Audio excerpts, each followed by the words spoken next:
Welcome back to mega tools. आज की इस वीडियो में मैं आपको दिखाने जा रहा हूँ एमटॉप कंपनी का 1300 वाट के अंदर डेमोलिशन ब्रेकर। इसका मॉडल नंबर है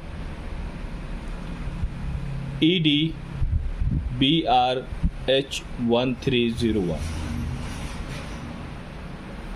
ये 7 किलो के अंदर ये बहुत ही अच्छा जो है डेमोलिशन ब्रेकर है। इसकी क्वालिटी की अगर मैं बात करूं तो काफ़ी हाई क्वालिटी है। इसकी फिनिशिंग आप देख सकते हैं काफ़ी अच्छी है। इसकी ग्रिपिंग ये देख सकते हैं, यहाँ पे रबर की कोटिंग है ब्लू कलर की, और ये रेड एंड ब्लू के अंदर आता है। इसमें जो है आपको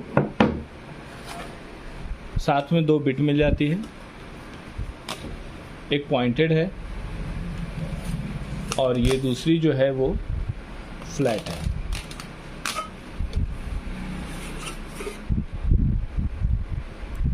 ये आपको इसी के साथ मिल जाती है।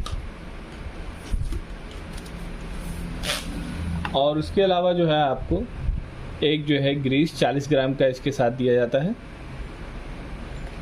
और एक की जो ग्रीस कैप है उसको खोलने के लिए ये आपको की इसके साथ दिया जाता है।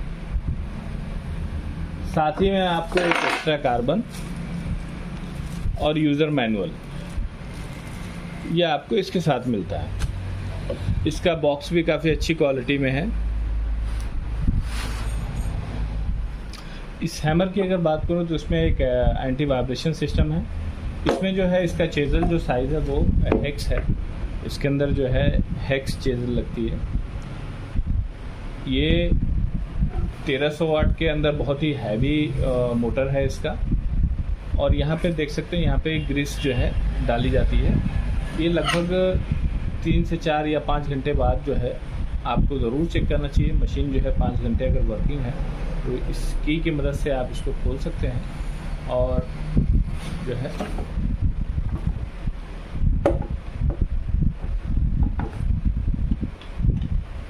ये इस तरह खुलेगा।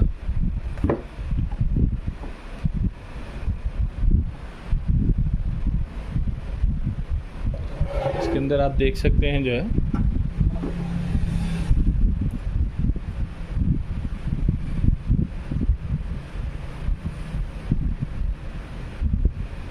ये देखिए, इसके अंदर जो है ग्रीस डाली है। लगभग 40 ग्राम इसके अंदर ग्रीस जो है सूख जाने के बाद आप इसमें डाल दें। 4 से 5 घंटा बाद इसको जो है ज़रूर चेक करें, और अगर ग्रीस कम है तो उसको ज़रूर फिल करें। तो मशीन की लाइफ जो है आपकी काफ़ी बढ़ जाती है। और ग्रीस नहीं डालने की वजह से जो है इसका पिस्टन जो है, क्योंकि इसकी जो ओरिंग होती है वो रबर की होती है, बहुत जल्दी ही ख़राब हो जाती है हीट होने की वजह से। इसको वापस से जो है टाइट कर देंगे।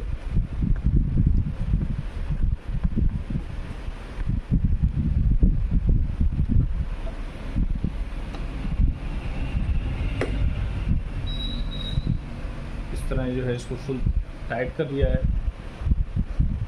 वापस से। और इसको जो है ये इसका यहाँ पे की है चलाने के लिए, ये स्टॉप बटन है की को होल्ड करने के लिए। और यहाँ पे देख सकते हैं आप जो है आपको हर तरफ जो है एमटॉप की बैचिंग मिल जाएगी। और यहाँ पे जो है इंफॉर्मेशन, पावर वॉट्स, और जो है 3800 RPM पर मिनट है इसका जो है रोटेशन। ये थी इस ड्रिल की थोड़ी सी जानकारी। मिलते हैं नेक्स्ट वीडियो में।